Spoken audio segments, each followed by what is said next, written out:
ओम नमः शिवाय। सुनते हैं आगे की कथा। नारद जी ने पूछा, पूज्य पिताजी, दृढ़तापूर्वक उत्तम व्रत का पालन करने वाले दक्ष ने तपस्या करके देवी से कौन सा वर प्राप्त किया तथा वे देवी किस प्रकार दक्ष की कन्या हुई? ब्रह्मा जी ने कहा, नारद, तुम धन्य हो। इन सभी मुनियों के साथ भक्ति पूर्वक इस प्रसंग को सुनो। मेरी आज्ञा पाकर उत्तम बुद्धि वाले महाप्रजापति दक्ष ने क्षीर सागर के उत्तम तट पर स्थित हो देवी जगदम्बिका को पुत्री के रूप में प्राप्त करने की इच्छा तथा उनके प्रत्यक्ष दर्शन की कामना लिए उन्हें हृदय मंदिर में विराजमान करके तपस्या प्रारंभ की।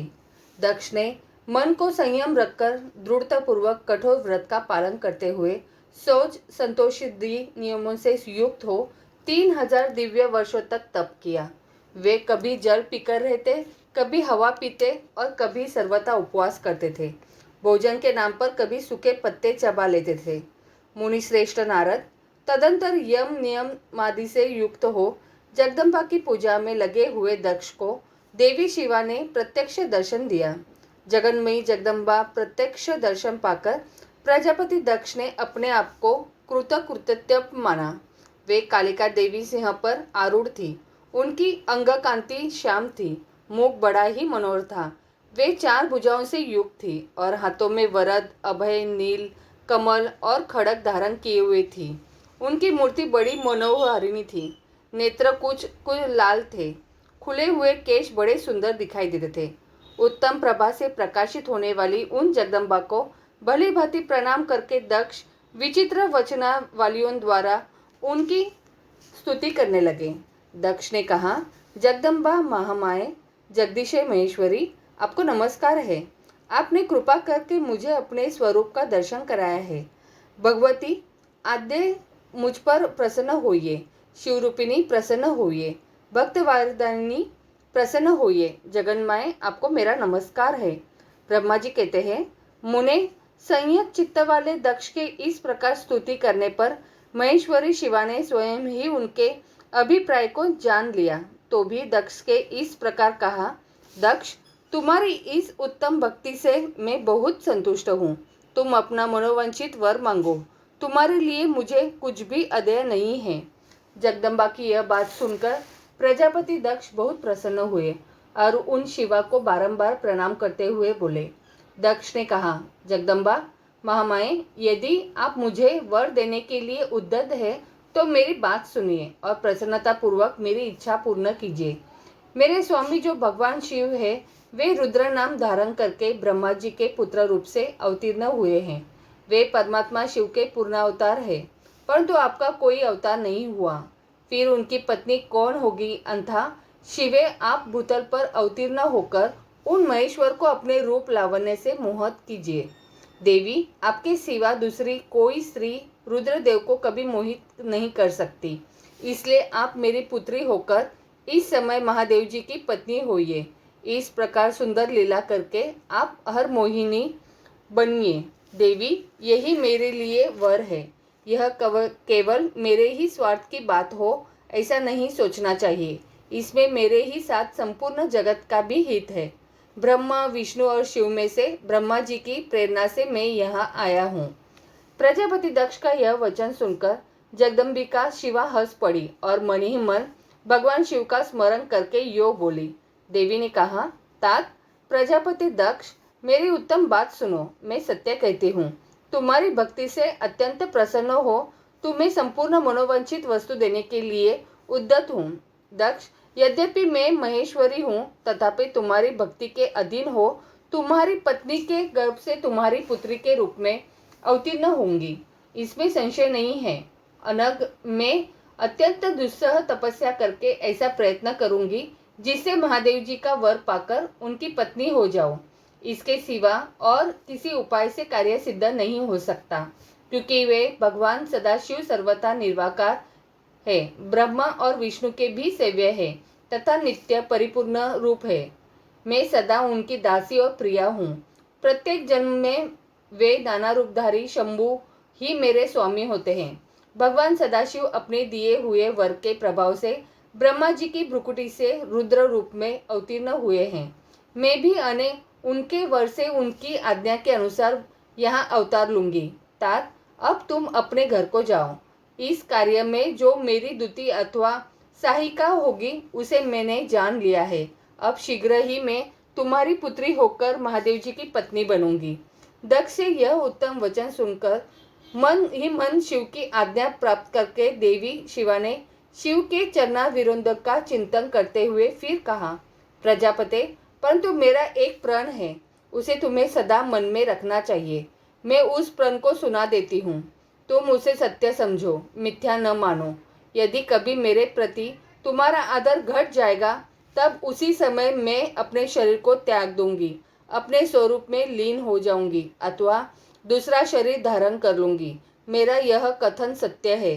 प्रजापति, प्रत्येक सर्ग या कल्प के लिए तुम्हें यह वर दे दिया गया है। मैं तुम्हारी पुत्री होकर भगवान शिव की पत्नी होंगी। मुख्य प्रजापति दक्ष से ऐसा कहकर महेश्वरी शिवा उनके देखते देखते वही अंतर्ध्यान हो गई। दुर्गा जी के अंतर्ध्यान होने पर दक्ष भी अपने आश्रम को लौट गए और यह सोचकर प्रसन्न रहने लगे कि देवी शिवा मेरी पुत्री होने वाली है। ब्रह्मा जी कहते हैं, नारद, प्रजापति दक्ष अपने आश्रम पर जाकर मेरी आज्ञा पा हर्ष भरे मन से नाना प्रकार की मानसिक सृष्टि करने लगे। उस प्रजा सृष्टि को बढ़ती हुई न देख प्रजापति दक्ष ने अपने पिता मुझ ब्रह्मा से कहा। दक्ष बोले, ब्रह्मन, तात, प्रजानाथ, प्रजा बढ़ नहीं रही है। प्रभो, मैंने जितने जीवों की सृष्टि की थी वे सब उतने ही रह गए हैं। प्रजानाथ, मैं क्या करूं? जिस उपाय से ये जीव अपने आप बढ़ने लगे वह मुझे बताइए। तदनुसार मैं प्रजा की सृष्टि करूंगा, इसमें संशय नहीं है। ब्रह्मा जी ने कहा, तात, प्रजापति दक्ष, मेरी उत्तम बात सुनो और उसके अनुसार कार्य करो। सूरश्रेष्ठ भगवान शिव तुम्हारा कल्याण करेंगे। प्रजेश, प्रजापति पंचजन की जो परम सुंदरी पुत्री अक्षखनी है उसे तुम पत्नी रूप से ग्रहण करो। स्त्री के साथ मैथुन धर्म का आश्रय ले तुम पुनः इस प्रसाद सर्ग को बढ़ाओ। अक्षिणी जैसी कामिनी के गर्भ से तुम बहुत ही संतानें उत्पन्न कर सकेंगे। तदंतर मैथुन धर्म से प्रजा की उत्पत्ति करने के उद्देश्य से प्रजापति दक्ष ने मेरी आज्ञा के अनुसार वीरन प्रजापति की पुत्री के साथ विवाह किया। अपनी पत्नी वीरिनी के गर्भ से प्रजापति दक्ष ने 10,000 पुत्र उत्पन्न किए जो हर्यश्व कहलाए। मुने, वे सब के सब पुत्र समान धर्म का आचरण करने वाले हुए। पिता की भक्ति में तत्पर रहकर वे सदा वैदिक मार्ग पर ही चलते थे। एक समय पिता ने उन्हें प्रजापति की सृष्टि करने का आदेश दिया।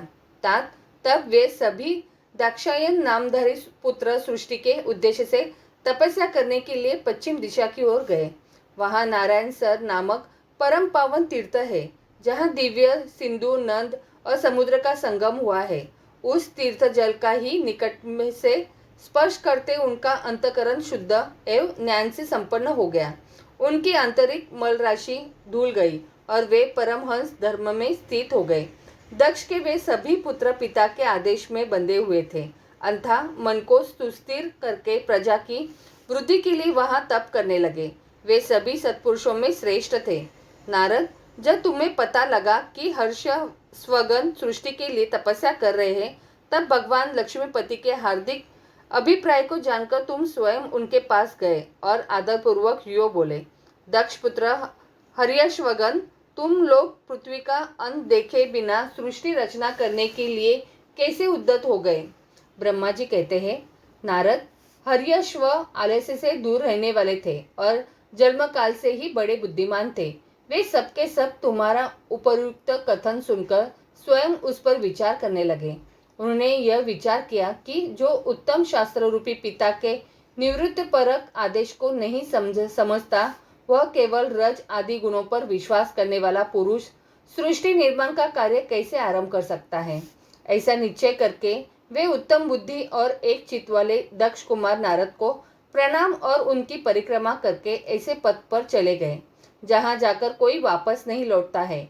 नारद, तुम भगवान शंकर के मन हो और मुने, तुम समस्त लोकों में अकेले विचारा करते हो। तुम्हारे मन में कोई विकार नहीं है, क्योंकि तुम सदा महेश्वर की मनोवृत्ति के अनुसार ही कार्य करते हो। जब बहुत समय बीत गया तब मेरे पुत्र प्रजापति दक्ष को यह पता लगा कि मेरे सभी पुत्र नारद से शिक्षा पाकर नष्ट हो गए। इसमें उन्हें बड़ा दुख हुआ। वे बार बार कहने लगे, उत्तम संतानों का पिता होना शोक का ही स्थान है। शिव की माया से मोहित होने से दक्ष को पुत्र वियोग के कारण बहुत शोक होने लगा। तब मैंने आकर अपने बेटे दक्ष को बड़े प्रेम से समझाया और सांत्वना दी। देव का विधान प्रबल होता है इत्यादि बातें बताकर उनके मन को शांत किया। मेरे सांत्वना देने पर दक्ष पुनः पंचजन कन्या अक्षिन के गर्भ से शबलाश्व नाम के एक सहस्त्र पुत्र उत्पन्न किए। पिता का आदेश पाकर वे पुत्र भी प्रजा सृष्टि के लिए दृढ़ता पूर्वक प्रतिज्ञा पालन का नियम ले उसी स्थान पर गए जहां उनके सिद्धि को प्राप्त हुए बड़े भाई गए थे। नारायण सरोवर के जल का स्पर्श होने मात्र से उनके सारे पाप नष्ट हो गए। अंतःकरण में शुद्धता आ गई और वे उत्तम प्रव्रत के पालक शबलाश्व ब्रह्म का जाप करते हुए वहां बड़ी भारी तपस्या करने लगे। उन्हें प्रजा सृष्टि के लिए उद्यत जान तुम पुनः पहले की ही भांति ईश्वरीय गति का स्मरण करते हुए उनके पास गए और वही बात कहने लगे जो उनके भाइयों से पहले कह चुके थे। मुने, तुम्हारा दर्शन अमोघ है, इसलिए तुमने उनको भी भाइयों का ही मार्ग दिखाया। अतएव वे भाइयों के ही पद पर उद्भर गति को प्राप्त हुए। उसी समय प्रजापति दक्ष को बहुत से उत्पात दिखाई दिए। इससे मेरे पुत्र दक्ष को बड़ा विस्मय हुआ और वे मन ही मन दुखी हुए। फिर उन्होंने पूर्ववत तुम्हारी ही करतूत से अपने पुत्रों का नाश हुआ सुना। इससे उन्हें बड़ा आश्चर्य हुआ। वे पुत्र शोक से मूर्छित हो अत्यंत कष्ट का अनुभव करने लगे। फिर दक्ष ने तुम पर बड़ा क्रोध किया और कहा, यह नारद बड़ा दुष्ट है। दैववश उसी समय तुम दक्ष पर अनुग्रह करने के लिए वहां आ पहुंचे। तुम्हें देखते ही देख के शोकावेश से युक्त हुए दक्ष के ओठ रोष से फड़कने लगे। तुम्हें सामने पाकर वे धिक्कारने और निंदा करने लगे। दक्ष ने कहा, ओ नीच, तुमने यह क्या किया? तुमने झूठ मूठ साधुओं का बाना पहन रखा है। इसी के द्वारा ठग कर हमारे भोले भाले बालकों को जो तुमने भिक्षुओं का मार्ग दिखाया है, यह अच्छा नहीं किया। तुम निर्दय और शठ हो, इसलिए तुमने हमारे इन बालकों को जो अभी ऋषि ऋण, देव ऋण और पितृ ऋण से मुक्त नहीं हो पाए थे, लोक और परलोक दोनों के श्रेय का नाश कर डाला। जो पुरुष इन तीनों ऋणों को उतारे बिना ही मोक्ष की इच्छा मन में लिए माता पिता को त्याग कर घर से निकल जाता है, सन्यासी हो जाता है, वह अधोगति को प्राप्त होता है। तुम निर्दय और बड़े निर्लज हो, बच्चों की बुद्धि में भेद पैदा करने वाले हो और अपने सुयश को स्वयं ही नष्ट कर रहे हो। मूढ़ मते, तुम भगवान विष्णु के पार्षदों में व्यर्थ ही घूमते फिरते हो। अधमाधम तुमने बारंबार मेरा अमंगल किया है। अतः आज से तीनों लोकों में विचरते हुए तुम्हारा पैर कहीं स्थिर नहीं रहेगा अथवा कहीं भी तुम्हें ठहरने के लिए सुस्थिर ठोर ठिकाना नहीं मिलेगा। नारद, यद्यपि तुम साधु पुरुषों द्वारा सम्मानित हो, तथापि उस समय दक्ष ने शोकवश तुम्हें वैसा शाप दे दिया। वे ईश्वर की इच्छा को नहीं समझ सके। शिव की माया ने उन्हें अत्यंत मोहित कर दिया था। मुने, तुमने उस शाप को चुपचाप ग्रहण कर लिया और अपने चित्त में विकार नहीं आने दिया। यही ब्रह्म भाव है। ईश्वर कोटि के महात्मा पुरुष स्वयं शाप को मिटा देने में समर्थ होने पर भी उसे सह लेते हैं। ब्रह्मा जी कहते हैं, देवर्षे, इसी समय दक्ष के इस बर्ताव को जानकर मैं भी वहां आ पहुंचा और पूर्ववत उन्हें शांत करने के लिए सांत्वना देने लगा। तुम्हारी प्रसन्नता को बढ़ाते हुए मैंने दक्ष के साथ तुम्हारा सुंदर स्नेहपूर्ण संबंध स्थापित कराया। तुम मेरे पुत्र हो, मुनियों में श्रेष्ठ और संपूर्ण देवताओं के प्रिय हो। अंततः बड़े प्रेम से तुम्हें आश्वासन देकर मैं फिर अपने स्थान पर आ गया। तदंतर प्रजापति दक्ष ने मेरी अनुनय के अनुसार अपनी पत्नी के गर्भ से 60 सुंदरी कन्याओं को जन्म दिया और आले से रहित हो धर्म आदि के साथ उन सबका विवाह कर दिया। मुनीश्वर, मैं उसी प्रसंग को बड़े प्रेम से कह रहा हूँ, तुम सुनो। मुने, दक्ष ने अपनी 10 कन्याएं विधि पूर्वक धर्म को ब्याह दी, 13 कन्याएं कश्यप मुनि को दे दी और 27 कन्याओं का विवाह चंद्रमा के साथ कर दिया। भूत अंगिरा तथा कृशावश्व को उन्होंने दो दो कन्याएं दी और शेष 4 कन्याओं का विवाह ताशर्य के साथ कर दिया। इन सबकी संतान परंपराओं से तीनों लोग भरे पड़े हैं, अतः विस्तार भय से उनका वर्णन नहीं किया जाता। कुछ लोग शिवा या सती को दक्ष की ज्येष्ठ पुत्री बताते हैं, दूसरे लोग उन्हें मझली पुत्री कहते हैं तथा कुछ अन्य लोग सबसे छोटी पुत्री मानते हैं। कल्पभेद से ये तीनों मत ठीक है। पुत्र और पुत्रियों की उत्पत्ति के पश्चात पत्नी सहित प्रजापति दक्ष ने बड़े प्रेम से मन ही मन जगदम्बिका ध्यान किया, साथ ही गदगदावाणी से प्रेम पूर्वक उनकी स्तुति भी की। बारंबार अंजलि बांध नमस्कार करके वे विनीत भाव से देवी को मस्तक झुकाते थे। इससे देवी शिवा संतुष्ट हुई और उन्होंने अपने प्रण की पूर्ति के लिए मन ही मन यह विचार किया कि अब मैं वीरिणी के गर्भ से अवतार लूं। ऐसा विचार कर वे जगदम्बा दक्ष के हृदय में निवास करने लगी। मुनि श्रेष्ठ उस समय दक्ष की बड़ी शोभा होने लगी। फिर उत्तम मुहूर्त देखकर दक्ष ने अपनी पत्नी में प्रसन्नता पूर्वक गर्भधान किया। तब दयालु शिवा दक्ष पत्नी के चित्त में निवास करने लगे। उनमें गर्भधारण के सभी चिन्ह प्रकट हो गए। तात उस अवस्था में वीरिणी की शोभा बढ़ गई और उसके चित्त में अधिक हर्ष छा गया। भगवती शिवा के निवास के प्रभाव से वीरिणी महामंगल रूपिणी हो गई। दक्ष ने अपने कुल संप्रदाय, वेद ज्ञान और हार्दिक उत्साह के अनुसार प्रसन्नता पूर्वक पुंसवन आदि संस्कार संबंधी श्रेष्ठ क्रियाएं संपन्न की। उन कर्मों के अनुष्ठान के समय महान उत्सव हुआ। प्रजापति ने ब्राह्मणों को उनकी इच्छा के अनुसार धन दिया। उस अवसर पर वीरिणी के गर्भ में देवी का निवास हुआ। जानकर श्री विष्णु आदि सब देवताओं को बड़ी प्रसन्नता हुई। उन सब ने वहां जाकर जगदम्बा का स्तवन किया और समस्त लोगों का उपकार करने वाली देवी शिवा को बारंबार प्रणाम किया। वे सब देवता प्रसन्नचित हो दक्ष प्रजापति तथा वीरिणी की बुरी बुरी प्रशंसा करके अपने अपने स्थान को लौट गए। नारद जो 9 महीने बीत गए तब लौकिक गति का निर्वाह कराकर 10वें महीने के पूर्ण होने पर चंद्रमा आदि ग्रहों तथा तारों को ही अनुकूलता से युक्त सुखद मुहूर्त में देवी शिवा शीघ्र ही अपने माता के सामने प्रकट हुई। उनके अवतार लेते ही प्रजापति दक्ष बड़े प्रसन्न हुए और उन्हें महान तेज से देदीप्यमान देख उनके मन में यह विश्वास हो गया कि साक्षात वे शिवा देवी ही मेरी पुत्री के रूप में प्रकट हुई है। उस समय आकाश से फूलों की वर्षा होने लगी और मेघ जल बरसाने लगे। मुनीश्वर सती के जन्म लेते ही संपूर्ण दिशाओं में तत्काल शांति छा गई। देवता आकाश में खड़े हो मांगलिक बाजे बजाने लगे। अग्निशालाओं की बुझी हुई अग्नियां सहसा प्रज्वलित हो उठी और सब कुछ परम मंगलमय हो गया। वीरिणी के गर्भ से साक्षात जगदम्बा को प्रकट हुई देख दक्ष ने दोनों हाथ जोड़कर नमस्कार किया और बड़े भक्ति भाव से उनकी बड़ी स्तुति की। बुद्धिमान दक्ष के स्तुति करने पर जगन माता शिवा उस समय दक्ष से इस प्रकार बोली जिससे माता वीरिणी न सुन सके। देवी बोली, प्रजापते, तुमने पहले पुत्री रूप में मुझे प्राप्त करने के लिए मेरी आराधना की थी। तुम्हारा वह मनोरथ आज सिद्ध हो गया। अब तुम उस तपस्या के फल को ग्रहण करो।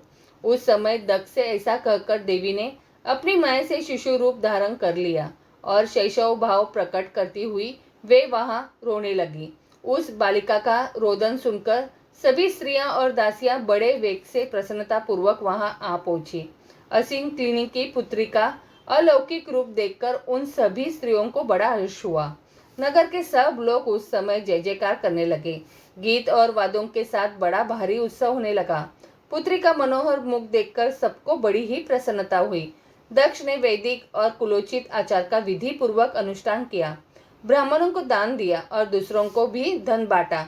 सब और यथोचित गान और नृत्य होने लगे। भांति भांति के मंगल कृत्यों के साथ बहुत से बाजे बजने लगे। उस समय दक्ष ने समस्त सद्गुणों की सत्ता से प्रशंसित होने वाली अपनी उस पुत्री का नाम प्रसन्नता पूर्वक उमा रखा। तदंतर संसार में लोगों की ओर से उसके और भी नाम प्रचलित किए गए, जो सबके सब महान मंगलदायक तथा विशेषता समस्त दुखों का नाश करने वाले हैं। वीरिणी और महात्मा दक्ष अपनी पुत्री का पालन करने लगे तथा वह शुक्ल पक्ष की चंद्रकला के समान दिनों दिन बढ़ने लगी। द्विश्रेष्ठ बाल्यावस्था में भी समस्त उत्तमोत्तम गुण उसमें उसी तरह प्रवेश करने लगे जैसे शुक्ल पक्ष के बाल चंद्रमा से भी समस्त मनोहारिणी कलाएं प्रविष्ट हो जाती है।